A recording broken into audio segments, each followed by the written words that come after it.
Engineering is not necessarily about finding what theoretically may be the perfect solution. It's about finding the solution that is best for the people the system's going to impact and the environment that the system's going to operate in.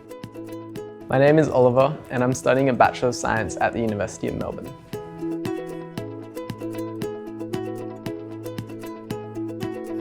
At the University of Melbourne, we have a course curriculum which has a combination of hands-on experience as well as technical rigour. This allows us to solve a whole range of problems all the way through our engineering coursework.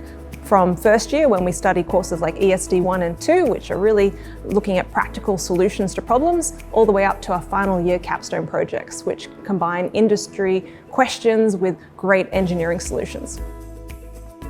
If I had to describe engineers in 3 words, I'd say they're innovative, collaborative, and creative.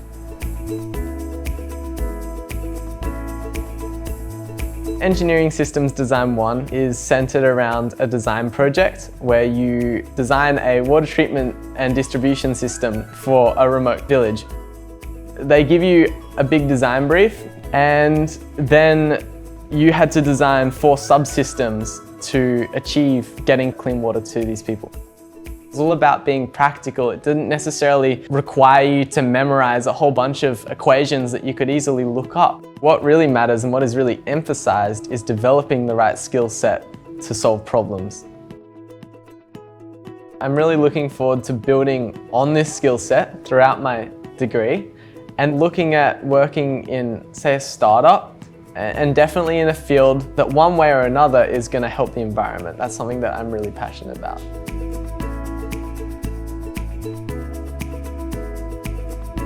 I think it's really important for an engineer to translate ideas on paper to the platform, whether that platform's a drone, a chemical plant, or even the human body.